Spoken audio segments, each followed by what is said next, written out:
Hey everybody, and welcome to this week's video.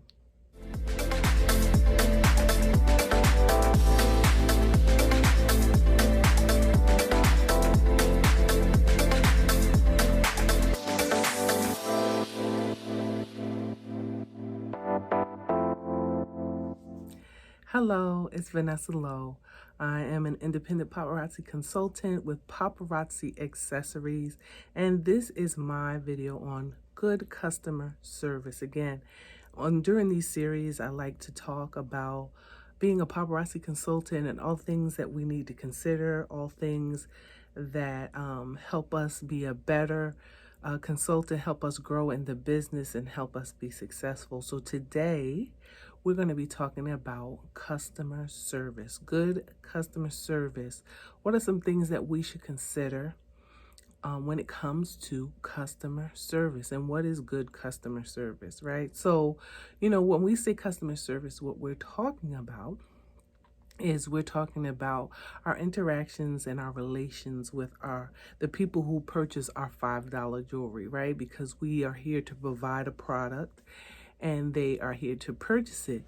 And so sometimes what we have to consider is what that relationship is like, and things that we can be mindful of to make it a better relationship or help it to grow, right? So I have 5 tips for you today in regards to good customer service. I have some notes that I'm going to be referring to. So just some ideas that I jotted down I wanted to share with you this week. Again, the purpose of these videos are just to kind of talk freely about what it is to be a consultant, how we can better ourselves. Again, so 5 tips that I came up with about good customer service practices. Okay, so number 1 that I have is have plenty of inventory.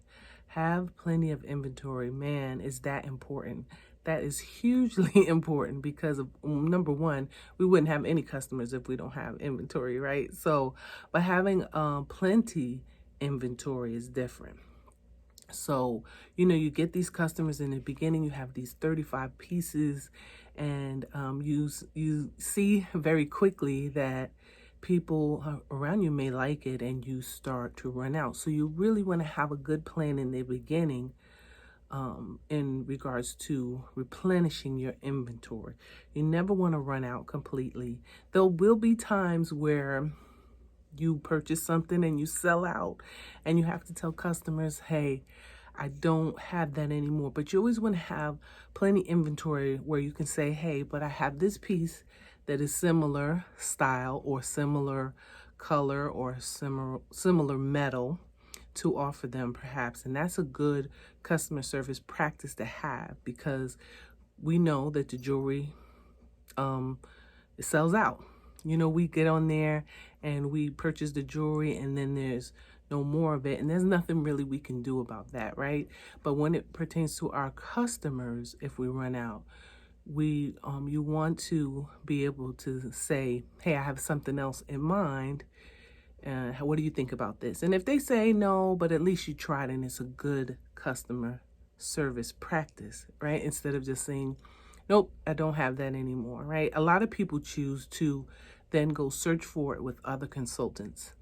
I may or may not do that depending on the customer, because again, you want to keep your customers happy, but you don't want to create something where you're always searching for pieces that you don't have, because you're going to have to pay full price for those versus the wholesale price that we pay when we shop on the website. So, you'll have to make that independent decision on whether you are going to offer them something else or you're going to search for that individual piece for them. And that will vary based on your inventory, who that customer is, and things like that. So, but you always want to have plenty of inventory.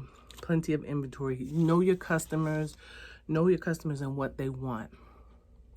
Right in the beginning, when we first joined, we're always buying jewelry because we like it. I remember this piece in particular too. It's so funny, I have it on. I was like, oh, I've got to have that because I know that the clear beads like this, they're going to match anything, right? They're going to go with anything. And so in the beginning, you're like that.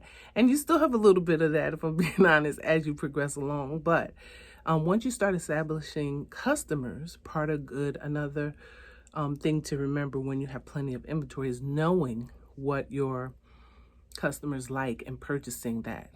You know, purchasing pieces that you may not purchase or buy for yourself, but a customer may like it, right? So have plenty of inventory. Stock it. Sometimes what you can do too with that inventory, good customer service, when it comes to plenty of inventory, is I have a customer, she loves chokers. She adores them. That's all she wants to buy. And so every time I get a choker in, I send her a picture. Hey, just got this in. I put one to the side for her. And I say, hey, I know that you like chokers. Here's something that just came in. Would you like it? And 99% of the time, she's like, yes, I want it. So again, that's part of knowing your customers and having plenty of inventory to satisfy them. Okay. So that's number one. Number two is make your policies clear. Make your policies clear in your lives. Make your policies clear in everything else you do as well, because that is, believe it or not, a good customer service practice. Make sure everybody knows that you go live at this day and you go live at that day. Now, we all know sometimes we're doing our lives, we're a couple of minutes late. Even communicate that, and you're making your policies clear and communication in that way. But people should not have to guess things like when you're going to expect payment or when you're going to ship. You should always communicate that. For instance, my policy is, and from the time that you purchase or bid on the jewelry, I have a 48-hour rule of payment. And usually what you will find is if people cannot make that, they will reach out to you, and then you will have a decision to make whether you would like to honor their request of extension or if you want to hold to your 48-hour rule. But if you don't make that policy clear in the beginning, like if no one ever knew, and then someone says, hey, I'll pay you on next Friday, and you're like, no, I really like to get paid in 2 days. That's not really fair. That's not a good customer service practice because they didn't know that. So again, you have a business and you can conduct your business however you like, but we're talking about things to enhance and elevate our relationship with our customers, and good customer service practices and making sure your policies are clear. You know, when do you ship? How do you communicate? Do you provide the tracking number to them? That is an excellent, good customer service skill, practice to have, to make sure. I use stamps.com. So when I send them and I include their email in the information, it sends them an email that says, Vanessa Lowe is sending you a package. Here's your tracking number. But if you're not using systems like that, like Pirate Ship or any other thing that facilitates shipping, you want to make sure when you go to the post office, you get a receipt that has the tracking number on it. Good customer service practices should be of providing that tracking number, or at least telling them, hey, I sent it today. It should take 2 days to arrive, expected on Thursday. That's a good customer service practice. Now, you say to yourself, well, man, I might have a lot of people, but you know, as you grow, you won't always be going to the post office, right? So you will elevate to like a stamps.com, which will then do that for you. So I don't want you to think that you're going to be overwhelmed with all of these messages to send. We're talking about where you start when you don't have these systems to help you with that. You want to make sure you send that information to them. And what way that facilitates that? Do it all on the same day, shipping. That way you can send them all at the same time. But make your policies clear. Again, make sure that everybody knows what your business is, when you're going to be doing X, Y, and Z. And so there's no confusion, because that's a good customer service practice. Because if If it's absent, then it may cause confusion between you and your customer. And so remember, we're trying to enhance that relationship, not diminish it. So make your policies clear, whatever they are. The next one, number 3, is never argue with a customer. Never argue with a customer. It doesn't matter, you guys. I'm just going to be honest with you. This is just my take on it. My take on it. I never want to argue with a customer. Now, unless you're being manipulated and disrespected, and that's a whole nother ball game. But if a customer says, hey, I got my jewelry and it's broken and it came like this, and you sold me a broken piece or something to that extent, and they're going off, do not argue with that customer. We don't know what happened to it in the mail, even if they're making it up. My opinion only, is $275. Is it a better thing to do than to refund that person or replace that piece, to extend a courtesy to that customer, to show them that you care about what happened? Or are you going to take the stance like, I'm not giving her another piece? Like, that does not, remember, we're trying to enhance our relationship. Now, if you have this customer that every time she gets something, she's saying that something is broken, that's a whole nother ball game. You know, you can tell when someone's trying to manipulate you or trying to just manipulate your policy about returns. I had an instance recently where I sent the Cash App money to the wrong person. I asked the person I purchased the jewelry from, because I purchased jewelry as well. I'm a customer, even though we're consultants, sometimes we can be customers, right?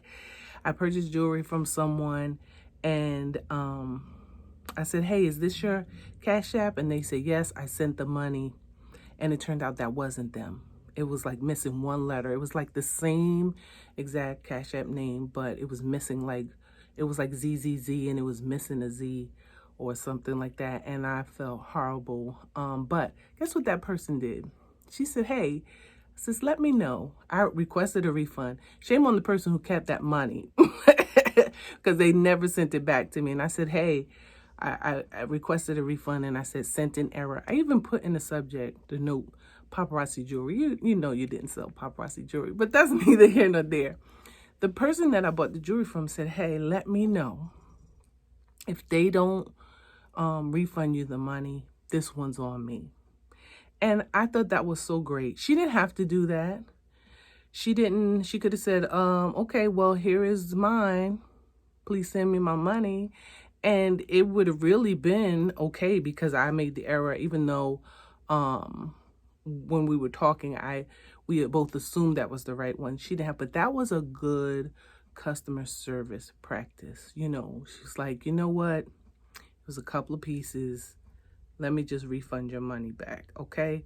So now, if it's a greater amount, because sometimes people do shop with us and they make big purchases, you know, then you can kind of take it further, maybe by going to the bank, maybe having them kind of pull the money back. There are other things you can do, but again, it's about the effort, right? It's about the effort that you make to let the customer know that you hear them, and you are sorry about what has happened, whatever it is, and that you want to make it right, right? So don't argue with a customer, especially about this jewelry. You guys know we get this jewelry wholesale for $2.75. It is more likely that the person is, well, in my thought, do you want to gamble with thinking that person is just trying to get over and losing that customer? Or could it just be that this is one flukish thing, they were upset, they had a bad day, something happened, this triggered them? You know, have a conversation with them. Say, hey, listen, I understand that you're upset. It was not my intention for that to arrive there. I have no idea how it arrived like that.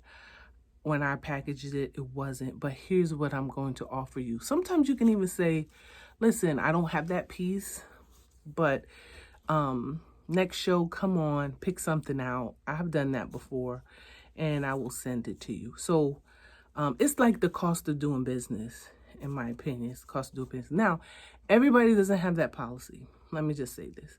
And this, in my opinion, is not the type of thing that should be happening all the time. And this is why we really have to check our inventory as well, to make sure that we know what state our jewelry is in. Because sometimes if you have 10 and 15 of something and you purchased it and you're showing, you have a showpiece, I like to call, and then you're just grabbing the others that are still in the package and putting them in the box. Make sure you look it over too.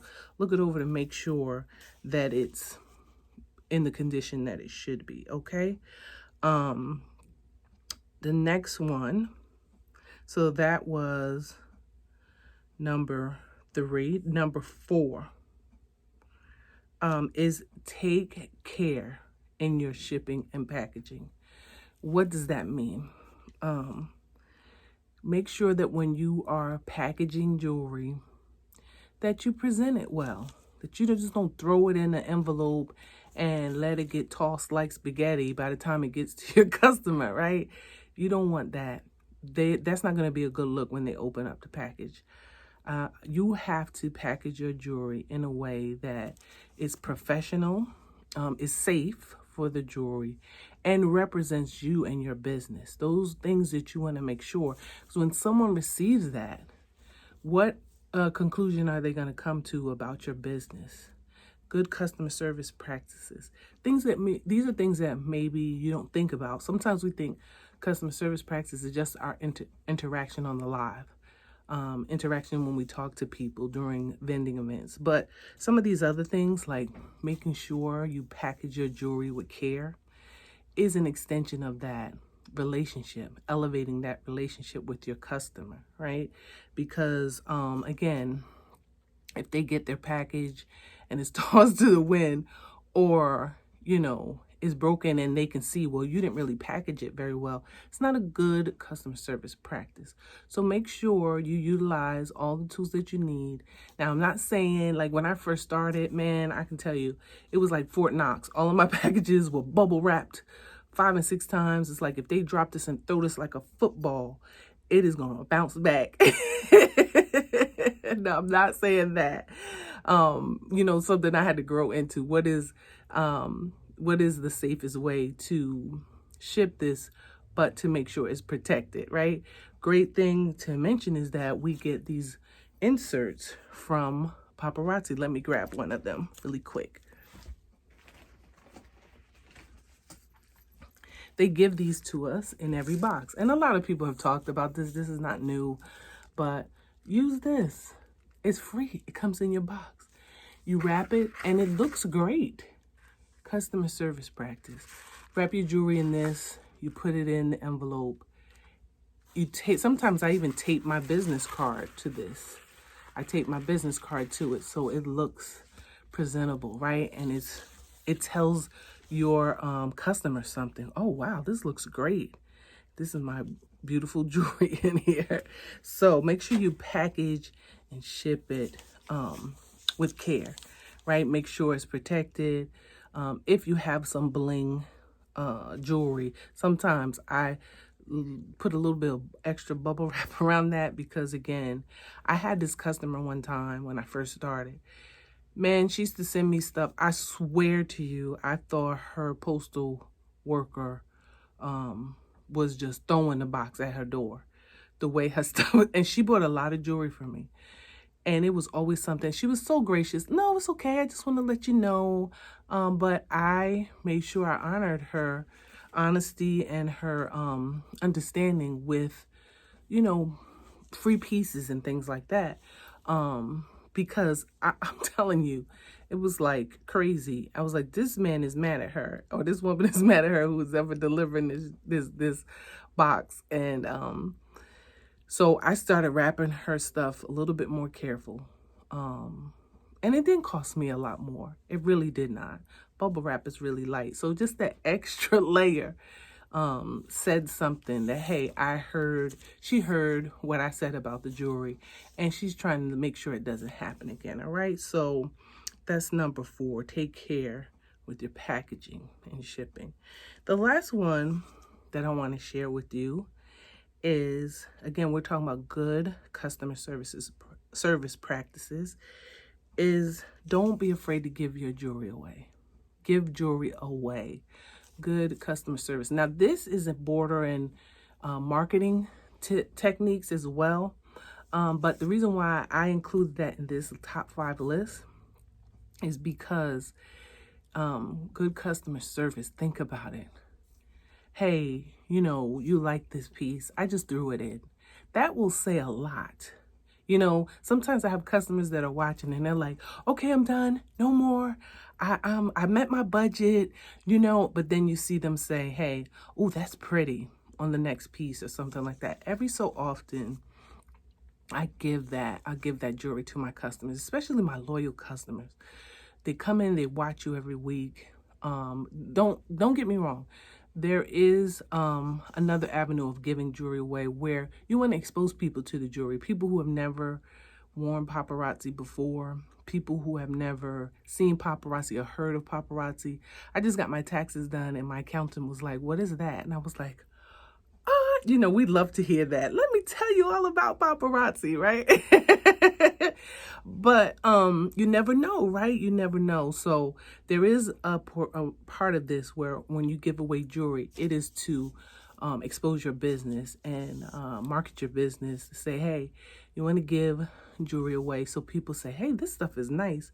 Especially people who have nickel and lead-free allergies so that they can see, hey, this jewelry is safe. There is that side of it. But this side that we're talking about is good customer service. So this is about rewarding our loyal customers, people that have been watching us since we started, people who are shop with us a lot. Every so often, I just throw a little extra piece in. I just throw a little extra something in the package. They have their eye on something. They say, oh, that's nice. I just throw it in the package because, again, I feel like that enhances our relationship. Hey, Vanessa's, man, she's a great jewelry lady. Every once in a while, she throws some free pieces in my package. It doesn't have to be every time they shop. It could be every 3 months. You're in control of that. But you want to, show love to those who support you. Give jewelry away. And it could even be like free shipping. Because remember that you cannot, part of our policies and procedures are that you can't base free items on purchases. Like the only thing we can do is the buy 12, get the 13th free. But you can't say that, oh, because you purchased 3 pieces, now I'm going to give you this extra. It cannot be based on purchases. So if you're going to give it away, just give it away just because, not because they're shopping with you. Maybe they come in and they say, hey, this week, I'm not able to shop. But they say, oh, I like that piece. Maybe you send them that piece there. Again, it enhances the relationship between you and your customers. So those are my 5 good customer service practice tips. Again, when I do these lives, I don't want them to be super long, or these videos, I don't want them to be super long, but just want to kind of pour into our paparazzi community. So I hope you enjoyed it. Again, number 1, have plenty of inventory stock up. Number 2, make your policies clear. Make your policies clear about your business. Number 3, never argue with a customer. You guys, never argue with your customer. Number 4, take care in your packaging and shipping. Take care in that. Wrap it right, you guys. And the last one is don't be afraid to give your jewelry away. All right. So those are the 5 tips for good customer service practice. I hope you enjoyed this video. Again, my name is Vanessa Lowe. I'm an independent paparazzi consultant. If you're interested in this business, reach out to me. We have a great team. Team Treasure, shout out to them. And if you know anybody interested in the business, please tell them all about paparazzi. If you're in the business yourself, I wish you blessings. I wish you much success. And I will see you in the next video. All right? Have a good night, everybody.